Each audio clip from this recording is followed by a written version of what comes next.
তাহলে তোমাদের এসেই হাত পা ধুয়ে নিতে হবে। হ্যাঁ, তুমি এটা একটু দেখো, এসেই তোমাদের হাত পা ধুয়ে নিতে হবে। আর হাত পা মুখ এটা মনে থাকবে।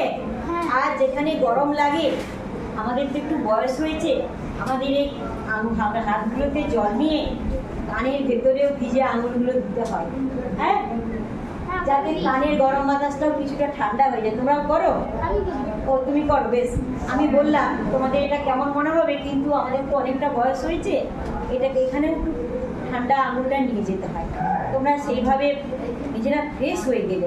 আমি দেখলাম তোমরা প্রার্থনার লাইনে বলছিলে অনেকেই এখন থেকে ক্লান্ত লাগছে, তাহলে পড়বে কী করে সারাদিনটা? চোখে মুখে জল নিয়ে মুখটা পরিষ্কার করতে হবে। আমাদের কি জল নেই? জল নষ্ট না করে এই কাজটা তো প্রত্যেককে করে নিতে হবে। আমি তোমাদের ধরো রাজ্যের বিদ্যালয়ে ঘুরছি, বিভিন্ন বিদ্যালয়ে, কালকেও তোমাদের বিদ্যালয়ের পরে আরও কালকে মোট 7টি বিদ্যালয়ে গেছি। তোমাদের আগে একটি গেছি প্রাইমারিতে, পাথরঘাটা প্রাইমারি, তারপর আরও 5টি বিদ্যালয়ে গেছি। হ্যাঁ, আর পথে আরও দেখেছি, এখানে 2টি গেছি সৌদামিনী, ওখানে আবার রানাঘাটে গিয়ে 3টে বিদ্যালয় দেখেছি। আমাকে কি করতে হয়, যে জলটা কিনি সেই জলটাই মুখে নিতে হয়। সবসময় তো স্টেশন পায় না সব জায়গায়, আবার ট্যাপের জল পায় না। কি, আমাকেও তো বিদ্যালয়ে খুঁজে খুঁজে যেতে হবে। যেমন তোমাদের এখানে কোথায় জল আমি জানি না। হ্যাঁ, আর তাহলে এটা আমাকে কেনা জলই করতে হয়, কারণ আগে তো আমাদের বেঁচে থাকতে হবে। কি, তোমাদের এগুলো মনে থাকবে? আর এসে জল খাওয়া, তারপর তো তোমরা বিভিন্ন সময়ে বোতলে জল ভরবে, বাড়ি থেকে আসার সময় জলের বোতলটা ভর্তি থাকে তো, বেশ। আর দরকার হলে কেউ এই জলটাকে একটু ফ্রিজেও রেখে দিতে পারো আগের দিন। এই কাজগুলো নিজেদের করে নিতে হবে, সব মা করে দিতে পারবেন না। আর সবাই এখানে মিড ডে মিল খাও না খাওনি? কেন 10 জন খাও কেন? এটা তো ফ্রেশ রান্না হচ্ছে, সবচেয়ে ভালো খাবার। আমি কালকে অবাক হয়ে গেলাম, ওখানেও যা ছেলে আছে 44 জন ছিল, 12 জন খাবে, আমাকে 12 জন লিখতে বলা হলো। আমি বললাম আমি একদম লিখবো না, তোমাদের সবাইকে মিড ডে মিল খেতে হবে। আজকে তোমরা আবার সেরকমই বলছো, মিড ডে মিলটা তোমাদের মাস্ট খেতে হবে। তাহলে তোমরা কি করে সুস্থ থাকবে? তোমরা যে বললে 6 ঘন্টা 7 ঘন্টা বিদ্যালয়ে থাকো, তোমরা বাড়ি থেকে চলে এলে, এসে হাতে মুখে জলও নিলে না, ওইভাবে রয়ে গেলে, জলও খেলে না, আবার মিড ডে মিলও খেলে না, তাহলে লেখাপড়া হবে কি করে? বাড়িতে যখন যাবে তখন তো মাথা ধরে যাবে, অনেকেই যায় তো, কেউ মাথা ঘুরে পড়ে যাও, স্কুলেও পড়ে যাও। কালকে ক্লাস 5-এর একজনের পেটের যন্ত্রণা করছিল, আর একজনের মাথা ঘুরছিল। যার মাথা ঘুরছিল সে ভালো ছবি আঁকতে পারে, আমি দেখলাম প্রজেক্টের কাজ করেছে, একদম আর্ট পেপারে পুরোপুরি সুন্দর পরে দেখালো, কিন্তু তখন তার মুখ শুকনো। তাহলে তোমরা যে স্কুলে আসছো, এই জন্য তোমাদের খেয়ে আসতে হবে না? তোমরা সবাই খেয়ে এসেছো না? আসুনি? হ্যাঁ, আসুনি। কেন আসুনি বাবা? কেন আসুনি না বলো? এরকমটা ঠিক না। সবাই কি প্রমিস করছো খেয়ে আসবে? বলো বলো। তোমাদের শুকনো মুখগুলো আমি কিন্তু দেখতে পেয়ে গেলাম। হ্যাঁ, আর সবাই দেখতে পাবে। আমি তোমাদের ম্যামকেও কথাগুলো বলে যাব, হেড ম্যামকে। হ্যাঁ, যে তোমরা খেয়ে আসো না।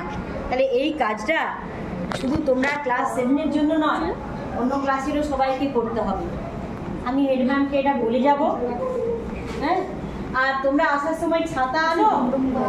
এখন নয় সকালে স্কুল হচ্ছে, কিন্তু যখন যাবে তখন তো রোদ পাবে। তোমাদের ছাতা নেই, তাহলে সেটা ব্যাগে থাকে না কেন? শোনো, ঋতু অনুযায়ী নিজেদের শরীরটাকে রক্ষার জন্যে কিছু করে আবরণ তৈরি করে নিতে হবে। তোমাদের গরমকালে ছাতাটা লাগবে, আবার বর্ষাকালেও তো লাগবে। স্কুল আসার সময় যদি ভিজে যাও, তখন তোমাকে একটু ভিজে জামাটা পরে ক্লাস করতে হবে। আবার অনেকে ভিজে গেলে তখন কি করবে? আসার সময় জল হলে স্কুলকে ছুটি দিতে বাধ্য হয়। কিন্তু যদি ছুটি দিয়ে দেওয়া হয়, তোমাদের লেখাপড়া হবে কি? তাহলে তোমাদের শরীর রক্ষার যে জিনিসগুলো লাগবে, ওগুলো তোমাদের ব্যাগে থাকবে না? বৃষ্টি এলো, আরেক সে জামা রাখবে এক পলিথিনের মধ্যে, রাস্তায় সেই জামাটা পরে নিবে, এবং ছাতা থাকবে অবশ্যই। হ্যাঁ, নাহলে ভিজে পোশাকটায় কত ছেলে বলে আমার জ্বর এসে যাচ্ছে, এরকম বলে। তোমাদের কি কথাগুলো মনে থাকবে? আর গরমকালে ছাতা যাওয়ার সময়, এখন না হয় মেঘলা আছে, কিন্তু কাঠফাটা রোদও তো ছিল এতদিন, যখন খুব 45 ডিগ্রি টেম্পারেচার চলছিল, তোমরা কি ছাতা আনতে না এইভাবেই যেতে? হ্যাঁ, এইভাবেই যেতে। তাহলে এগুলো কখনো পরে তোমরা করবে? এই যে এখনই তো, এখন টেম্পারেচার অনেক কমে গেছে, 10 ডিগ্রি কমে গেছে, তবু আমি তোমাদের শুকনো মুখ দেখছি, একদম রোদে পুড়ে গেছে এরকম দেখছি। তোমার কি অনেকটা হাঁটতে হয়? হাঁটো না, সাইকেলে আসো, সাইকেলে আসো। আর কিন্তু জল খেয়েছো? বেশ, তাহলে ছাতাটা নেবে সবাই ব্যাগে তো। আর বর্ষাকালে কি নেবে? পলিথিনের মধ্যে আর এক সেট জামা থাকবে, যাতে বর্ষাকালে তো বৃষ্টি আসবে, ভিজে গেলে যদি স্কুলটা ছুটি হয়, স্কুল ছুটি হয়ে গেলে তোমাদের লেখাপড়া হবে না, যাতে সবাই স্কুলে থাকতে পারে। আবার ভিজেটা এবার কিছুক্ষণ বেঞ্চে রাখাই হোক, যাই হোক, জানলাতে রাখাই হোক, নাহলে আবার ভাঁজ করে ব্যাগে খুলিয়ে দিলে যদি শুকানো না যায়। হ্যাঁ, আর পুরোনো ড্রেসগুলো তো তোমাদের থাকেই, একাধিক ড্রেস, তাই না?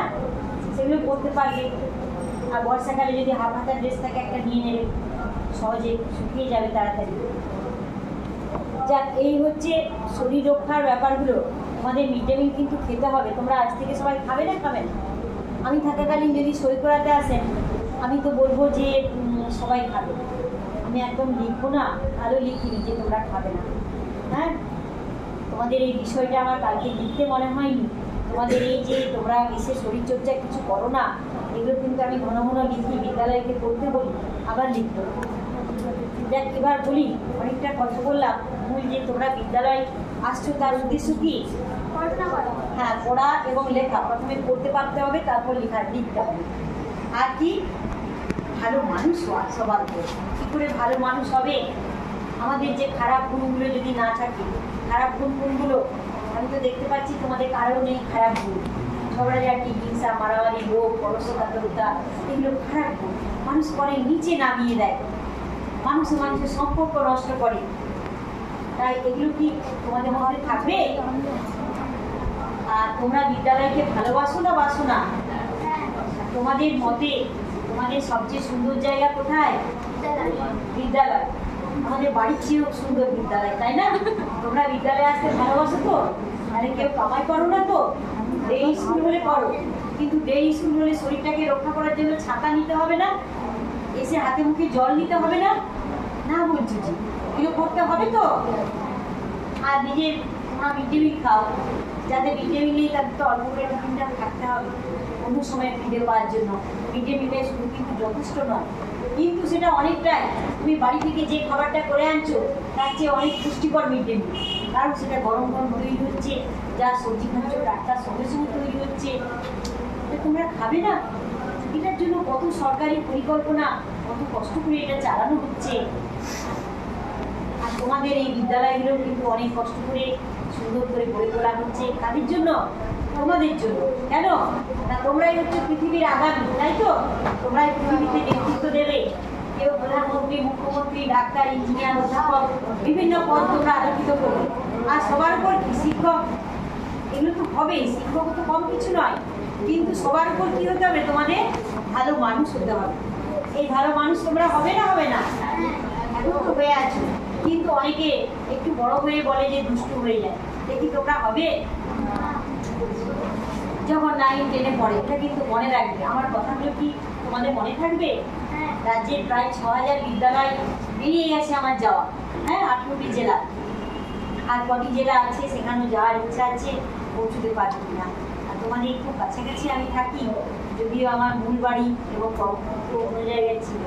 আমার পরিচয় হচ্ছে, আমি ভারত সরকারের একটি বিজ্ঞান ক্লাবের, বিজ্ঞান ও প্রযুক্তি দপ্তরের একটি বিজ্ঞান ক্লাবের কোঅর্ডিনেটর। এই পরিচয়ে আমি বিজ্ঞান এবং গণিতের দিক তৈরির জন্য রাজ্যে ঘুরছি এবং সেই সঙ্গে এটি আমার সাথে থেকেছি। কিন্তু বিদ্যালয় ঘুরবো মূল উদ্দেশ্য ছিল আর কি জন্য? সবারই ভালো মানুষ হওয়া, এটাকে হাতিয়ার করে। আর সঙ্গে আছে যে সমস্যাটা, শিক্ষা সবারই অধিকার, কিন্তু আমি সবারই কাছে আমরা শিক্ষাকে এখনো পৌঁছে দিতে পারিনি। শিক্ষা তাদের কাছে গেছে, কিন্তু তারা গ্রহণ করতে পারেনি। কেন না? তাদের বিভিন্ন শারীরিক মানসিক প্রতিবন্ধকতার জন্য। শারীরিক প্রতিবন্ধকতা কি? তুমি এই স্কুল আসছো, ধরো পড়তে পারো না, কিন্তু তুমি যদি খেয়ে না আসো, তুমি যদি এসে হাত মুখ না ধাও, জলটা না খাও, তাহলে তোমার তো কিছু পরে মাথা ঘুরে যাবে না? যাবে না? প্রার্থনার লাইনে যে মাথা ঘুরে যায়, কেন যায়? এইসব কারণে তো। তোমাদের এগুলো মনে থাকবে না থাকবে না?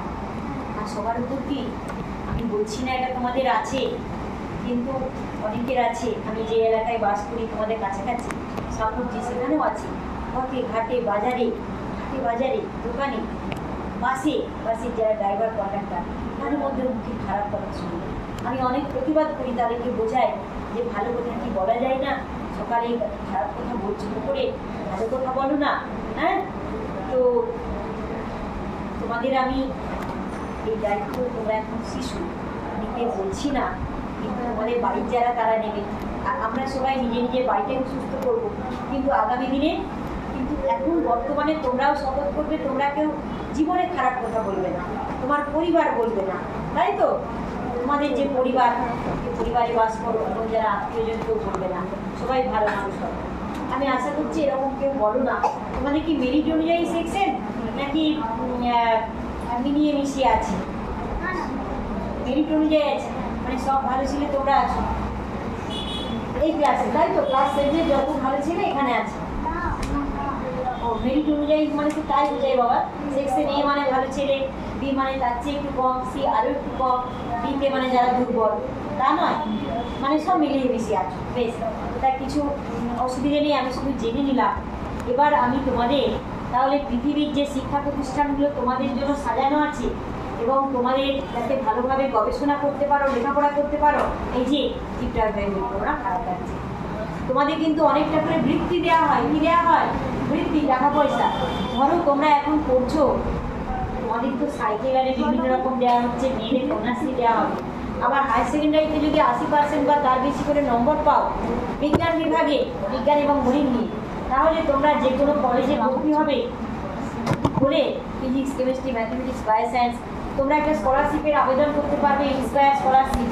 অনেকে তো ডাক্তারি, ইঞ্জিনিয়ারিংয়ে চলে যায়, তারাও আবেদন করতে পারবে। আবেদন করলে কী হবে? তোমরা আশেপাশে নম্বর পেলে এই স্কলারশিপটা পাবে। তার অর্থমূল্য হচ্ছে মাসে 5,000 টাকা। আর এটা যদি পাও, কারো কি পড়াশোনার অসুবিধা থাকবে? এই সঙ্গে বিভিন্ন নন গভর্নমেন্ট অর্গানাইজেশন, মানে বেসরকারি সংস্থা ভালো ছেলেদের জন্য কিন্তু অনেক করে বৃত্তি দেয়, আবার গরিব ছেলেদের জন্য দেওয়া হয়।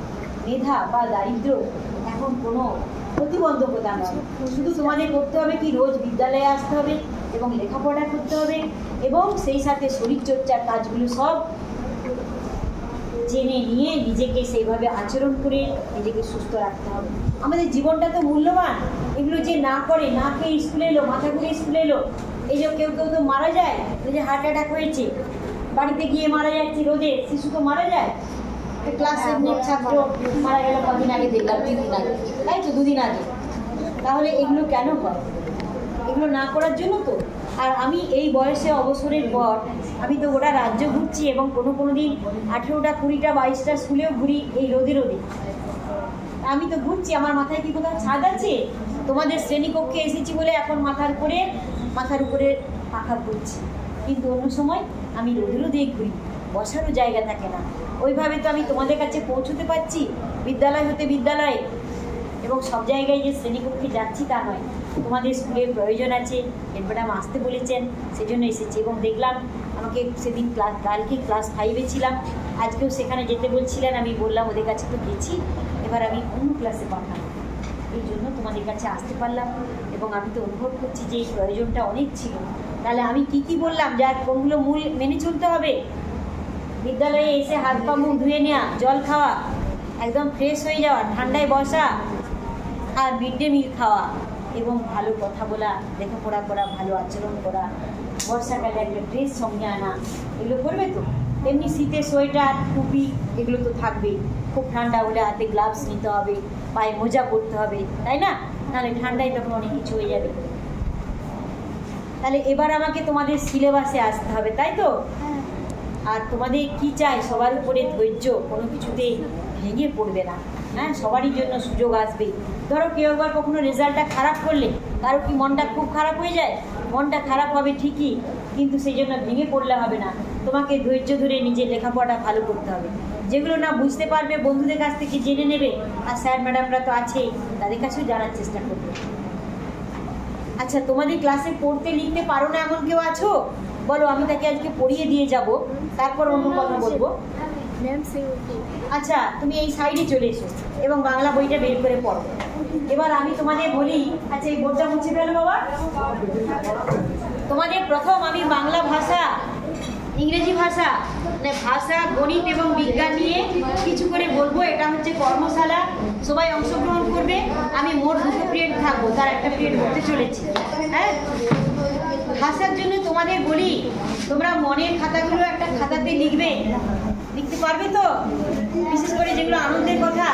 আর কারো কোনো দুঃখ আছে নাকি? দুঃখ আছে? কি দুঃখ? কি দুঃখ আছে বাবা বলো?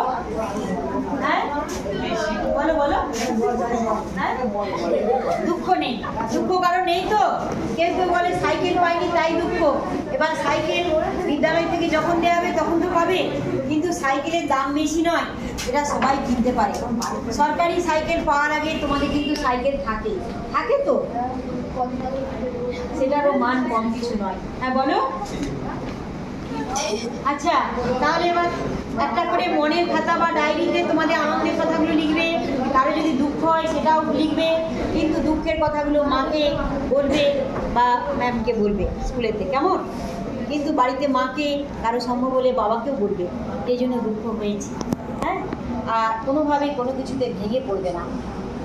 আর আমাদের একটু করে বড় হচ্ছে, সবার উপরে পড়াশোনাটাকে অগ্রাধিকার দিতে হবে, বন্ধুত্ব থাকবে।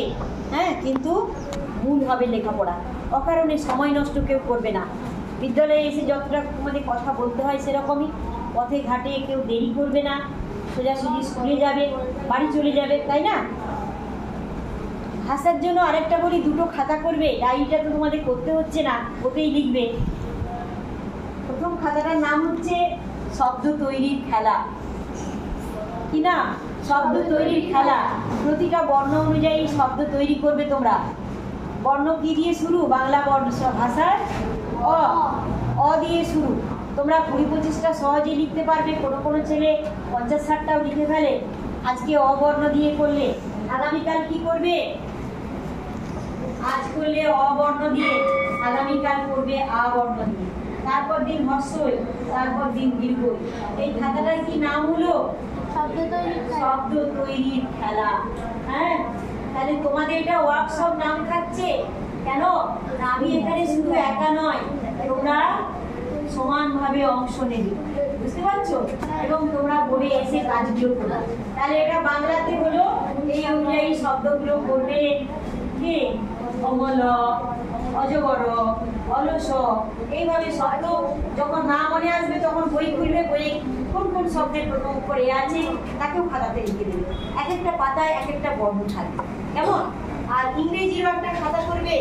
ইংরেজির খাতাটার নাম হবে ওয়ার্ড মেকিং গেম। হ্যাঁ, ওয়ার্ড মেকিং গেম। এখানে কি করবে?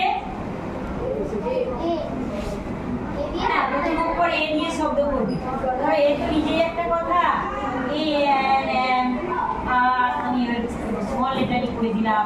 হ্যাঁ, এগো, এগে, এইভাবে তোমরা 10 মিনিট লিখবে। অন্তত 20-25টা লিখো না। কেউ চেষ্টা করে কেউ 100টা লিখে ফেলে, 110টা লিখে ফেলে। হ্যাঁ, আমি তাই এটা বেঁধে দিচ্ছি না, কিন্তু বেশি লেখার মূল উপায় বলছি। তোমরা যেগুলো জানো অসংখ্য শব্দ সেগুলো লিখবে। যখন না মনে পড়বে ইংরেজি বই খুলবে, দেখবে প্রথম অক্ষর যার এ আছে সেই পাতায় লিখে দেবে। এবার ইংরেজিতে 26টা বর্ণ, প্রতি পাতার জন্য কম করে একটা করে পাতা থাক না। এইভাবে তোমাদের খাতাগুলোই কিন্তু একটা ডিকশনারি হয়ে যাবে। তোমরা কি এটা আজ থেকে করবে? করবে? আচ্ছা, এবার বলি, বাক্য বাড়ানো আর একটা খেলা। তোমার হয়তো লিখলে আমি খেলি, একটা ছোট বাক্য, বাক্যটা কি করে বাড়াবে? এক অক্ষরে কেউ বাক্য বলতে পারবে? হ্যাঁ হ্যাঁ বলো। এই একটা শব্দ দিয়ে একটা শব্দ থাকবে। হ্যাঁ, অক্ষরও একটা হতে পারে, যেমন হ্যাঁ, শুদ্ধ অ্যাটাচ, না। হ্যাঁ, এখানে একটা অক্ষর আছে, আবার 2টো অক্ষর নিয়ে একটা শব্দ হয়। এসো, বসো, খাচ্ছি, খাও, যাও, এগুলো বাক্য তো। আবার 2টো শব্দ দিয়ে বাক্য, আমি খেলি, 3টে শব্দ দিলে আমি ফুটবল খেলি। 4টে শব্দ দিলে আমি বিকালে ফুটবল খেলি। 5টা শব্দ বাক্যটাকে বাড়াও, আমি রোজ বিকালে ফুটবল খেলি। এইভাবে তোমাদের বাক্য বাড়াতে পারবে তো, বড় বড় বাক্য তৈরি করা যাবে। কে বাক্য রচনা কেউ পারবে না এমন যেন না হয়। আর উচ্চারণ সেই সঙ্গে বানান, হস্য দীর্ঘ হস্যই দীর্ঘ এগুলো কিন্তু অনেক ভুল হয়ে যায়, তোমরা এগুলো দেখে নেবে। আর নাম, বিদ্যালয়ের নাম সবাই লিখতে পারো বাংলাতে এবং ইংরেজিতে? পারো না? কে কে আছো? নিজের নাম বাংলাতে এবং ইংরেজিতে তুমি পারো? আচ্ছা বেশ, আমি তোমাকে পড়তে হেল্প করব। এখন তোমরা তোমাদের মনের কথাগুলো লিখো 5 মিনিট, আমি তারপর তোমাদের গণিত এবং বিজ্ঞান নিয়ে বলবো।